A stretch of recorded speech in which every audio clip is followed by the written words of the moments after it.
کہانی چرسی دوست روز روز۔ اس رات جب 45 سالہ چرسی کریم نے بارش میں بھیگتے ہوئے 25 سالہ ارسلان کا ہاتھ پکڑ کر کہا کہ اگر تم چلے گئے تو میں شاید زندہ نہیں رہ سکوں گا، تو ارسلان پہلی بار سمجھ گیا کہ اس بکھرے ہوئے آدمی کے دل میں اس کے لیے کیسی عجیب اور سچی محبت چھپی ہوئی ہے۔ مگر وہ یہ فیصلہ جو ارسلان کرنے والا تھا وہ نہ صرف کریم کی زندگی بلکہ اپنی قسمت بھی بدلنے والا تھا۔ لاہور کے ریلوے اسٹیشن کے قریب ایک پرانی سی گلی میں ایک چھوٹا سا چائے کا ڈھابہ تھا، جہاں رات گئے تک مزدور، مسافر اور آوارہ لوگ بیٹھ کر چائے پیتے تھے۔ اسی ڈھابے کے ایک کونے میں اکثر ایک ادھیڑ عمر آدمی بیٹھتا نظر آتا تھا، جسے سب کریم چرسی کہتے تھے۔ اس کی عمر تقریباً 45 سال تھی، بال بکھرے ہوئے، داڑھی بے ترتیب اور آنکھوں میں عجیب سی تھکن۔ مگر اس کی آنکھوں میں ایک اور چیز بھی تھی، ایک خاموش اداسی، جیسے وہ زندگی سے ہار چکا ہو۔ اس ڈبے پر ایک دن ایک نیا لڑکا کام کرنے آیا جس کا نام ارسلان تھا۔ عمر 25 سال، صاف چہرہ، گہری آنکھیں اور نرم مسکراہٹ۔ وہ ڈھابے پر چائے بناتا اور گاہکوں کو کپ دے کر مسکرا دیتا تو لوگ خوش ہو جاتے۔ مگر کریم جب پہلی بار اسے دیکھ کر ٹھٹک گیا تو شاید اسے خود بھی اندازہ نہیں تھا کہ اس کی بکھری ہوئی زندگی میں ایک عجیب سی روشنی آنے والی ہے۔ کریم روز ڈھابے پر آتا، مگر پہلے کی طرح خاموش بیٹھنے کے بجائے اب وہ ارسلان سے باتیں کرنے لگا۔ کبھی پوچھتا، بیٹا تم کہاں کے ہو؟ کبھی کہتا، اتنی رات تک کام مت کیا کرو۔ ارسلان کو شروع میں لگتا کہ یہ بس ایک عادی آدمی ہے جو نشے میں باتیں کرتا ہے، مگر آہستہ آہستہ اسے محسوس ہونے لگا کہ کریم کے لہجے میں ایک عجیب سی فکر ہے، جیسے وہ واقعی اس کی پرواہ کرتا ہو۔ ایک رات جب بارش ہو رہی تھی اور ڈھابہ تقریباً خالی ہو چکا تھا تو کریم بھیگتا ہوا آیا اور بینچ پر بیٹھ گیا۔ ارسلان نے فوراً تولیہ لا کر دیا اور کہا، آپ ہر رات بارش میں کیوں آ جاتے ہیں؟ کریم نے ہلکی سی مسکراہٹ کے ساتھ جواب دیا، کیونکہ یہاں تم ہوتے ہو۔ یہ سن کر ارسلان کچھ لمحے خاموش آ گیا، کیونکہ اس نے کریم کی آنکھوں میں پہلی بار ایک عجیب سی نرمی دیکھی تھی۔ وقت گزرتا گیا اور دونوں کے درمیان ایک عجیب سی دوستی بن گئی۔ کریم اکثر ارسلان کے لیے کھانا لے آتا، کبھی اسے چائے پینے سے روکتا کہ زیادہ کام نہ کرو، اور کبھی رات کو ڈھابہ بند ہونے کے بعد اسے گھر تک چھوڑنے چل دیتا۔ حالانکہ خود لڑکڑاتا ہوا چلتا تھا، ارسلان کو حیرت ہوتی کہ ایک ایسا آدمی جسے سب چرسی کہتے ہیں وہ اس کے لیے اتنا فکر مند کیوں ہے۔ ایک شام ارسلان نے ہمت کر کے پوچھ لیا، آپ میرے لیے اتنی فکر کیوں کرتے ہیں؟ کریم چند لمحے خاموش رہا، پھر آہستہ سے بولا، کیونکہ تمہیں دیکھ کے مجھے وہ زندگی یاد آتی ہے جو میں کھو چکا ہوں۔ ارسلان نے حیرت سے پوچھا، کون سی زندگی؟ کریم نے گہری سانس لے کر کہا، وہ جس میں خواب تھے، امید تھی اور کسی کو کھونے کا خوف نہیں تھا۔ اس رات پہلی بار ارسلان نے کریم کی آنکھوں میں آنسو دیکھے اور اسے محسوس ہوا کہ اس بکھرے ہوئے آدمی کے دل میں بہت درد چھپا ہے۔ آہستہ آہستہ ارسلان کو بھی کریم کی عادت سی ہو گئی۔ اگر وہ ایک رات نہ آتا تو اسے عجیب سا خالی پن محسوس ہوتا۔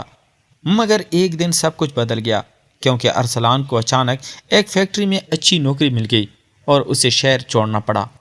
جب اس نے یہ بات کریم کو بتائی، جیسے اسے یقین ہی نہ آ رہا ہو، پھر اس نے ہلکی آواز میں کہا، تم جا رہے ہو؟ ارسلان نے سر جھکا کر کہا، ہاں شاید یہی بہتر ہے۔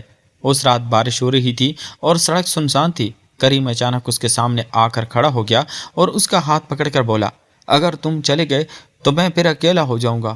ارسلان نے پہلی بار اس کے چہرے کو غور سے دیکھا۔ اس بکھرے ہوئے آدمی کی آنکھوں میں اتنی سچی محبت تھی کہ اس کا دل ہل گیا۔ وہ کچھ لمحے خاموش رہا، پھر آہستہ سے بولا، آپ نشہ چھوڑ دیں تو شاید میں جانے کا فیصلہ بدل دوں۔ یہ سن کر کریم کے چہرے پر حیرت اور امید دونوں آ گئے۔ اس نے آسمان کی طرف دیکھا جہاں بارش تیزی سے برس رہی تھی، پھر اس نے کانپتی آواز میں کہا، اگر میں چھوڑ دوں تو کیا تم واقعی رک جاؤ گے؟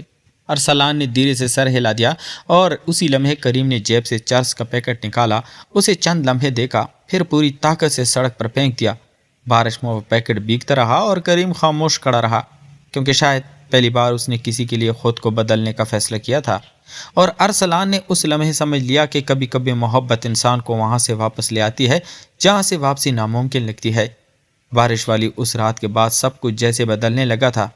لاہور کے ریلوے اسٹیشن کے قریب وہی پرانا ڈھابہ جہاں کبھی شور اور ہنسی کی آواز گونجتی تھی، اب ارسلان اور کریم کے درمیان ایک خاموش کہانی کا گواہ بن چکا تھا۔ اس رات جب کریم نے چرس کا پیکٹ سڑک پر پھینک دیا تھا تو ارسلان کو یقین آ رہا تھا کہ ایک ایسا آدمی جو برسوں سے نشے میں ڈوبا ہوا تھا وہ صرف ایک وعدے کے لیے خود کو بدلنے کی کوشش کر رہا ہے۔ اگلی صبح جب ارسلان ڈھابے پر پہنچا تو اس کے دل میں عجیب سی بے چینی تھی۔ اسے ڈر تھا کہ شاید کریم اپنا وعدہ بھول چکا ہوگا، مگر حیرت اس وقت ہوئی جب وہ ڈھابے کے باہر پہنچا اور دیکھا کہ کریم وہی کھڑا ہے۔ آنکھوں میں تکن تو تھی مگر اس کے چہرے میں ایک عجیب سی سنجیدگی بھی تھی، جیسے وہ واقعی اپنے اندر کوئی جنگ لڑ رہا ہو۔ ارسلان اس کے قریب آیا تو کریم نے ہلکی سی مسکراہٹ کے ساتھ کہا، میں نے کل رات واقعی سب پھینک دیا تھا۔ ارسلان نے چند لمحے اسے دیکھا، پھر آہستہ سے کہا، مجھے پتہ ہے تم جھوٹ نہیں بول رہے۔ ان دونوں کے درمیان ایک عجیب سی خاموشی پھیل گئی جو لفظوں سے زیادہ گہری تھی۔ اس دن کے بعد کریم روز ڈھابے پر آتا، مگر پہلے کی طرح لڑکھڑاتا ہوا نہیں بلکہ سنبھل کر۔ وہ زیادہ تر خاموش رہتا ہے اور کبھی کبھی ارسلان کی مدد بھی کرنے لگتا۔ ڈھابے کا مالک بھی حیران تھا کہ جو آدمی پہلے صرف بیٹھ کر نشہ کرتا تھا وہ اب برتن اٹھانے اور میزیں صاف کرنے میں ہاتھ بٹا رہا تھا۔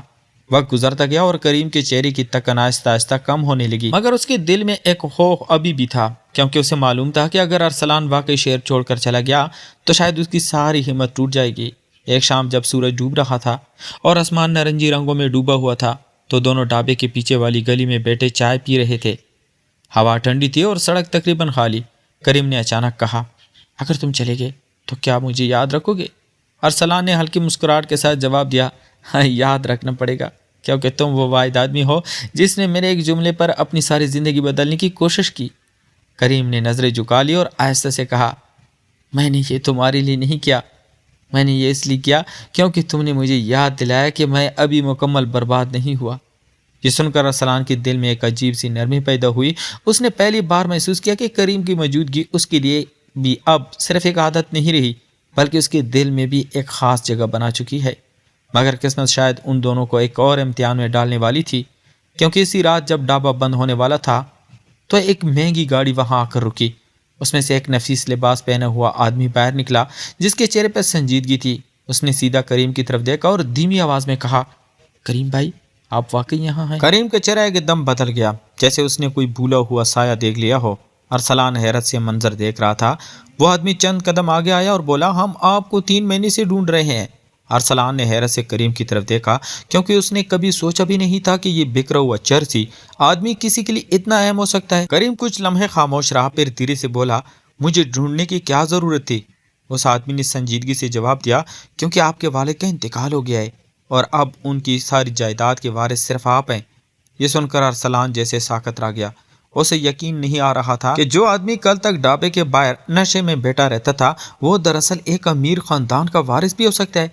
کریم کی آنکھوں میں عجیب سی اداسی آ گئی۔ اس نے آسمان کی طرف دیکھا اور آہستہ سے کہا، انہوں نے زندگی بھر مجھے قبول نہیں کیا، اب ان کی جائیداد میرے کس کام کی؟ وہ آدمی خاموش رہا۔ اس نے دھیرے سے کہا، پھر بھی آپ کو ہمارے ساتھ چلنا ہوگا، سب کچھ آپ کے نام ہے۔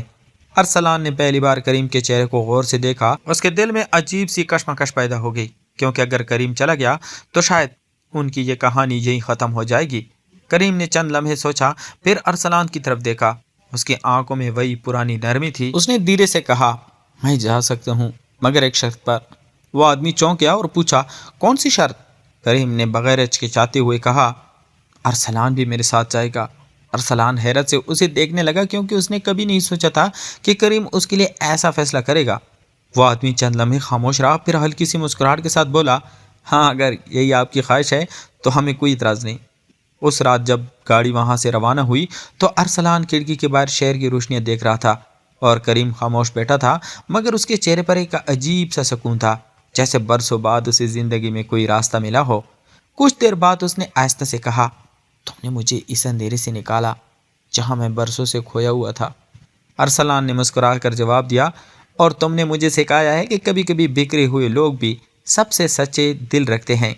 گاڑی شہر کی سڑکوں پہ آگے بڑھتی رہی اور اس لمحے دونوں کو محسوس ہوا کہ زندگی کا نیا باب شروع ہو رہا ہے، کیونکہ کبھی کبھی محبت شور سے نہیں بلکہ خاموش قربانیوں سے جنم لیتی ہے، اور شاید یہی وہ لمحہ تھا جب ایک چرسی آدمی کی بکھری ہوئی زندگی واقعی بدل دی گئی، اور اس کی وجہ صرف ایک شخص تھا جس نے اسے کبھی حقیر سمجھنے کے بجائے انسان سمجھا۔ دوستو، یہ کہانی آپ کو کیسی لگی؟ کیا آپ نے کریم اور ارسلان کی محبت کی آخری لمحے کا لطف اٹھایا؟ کمنٹ میں ضرور بتائیں کہ آپ کا پسندیدہ لمحہ کون سا تھا۔ اور آپ آگے کیا دیکھنا چاہتے ہیں۔ ویڈیو پسند آئے تو لائک کریں، چینل کو سبسکرائب کریں اور بیل آئیکن دبائیں تاکہ ہماری اگلی دلچسپ کہانی آپ تک فوراً پہنچ جائے۔ شکریہ۔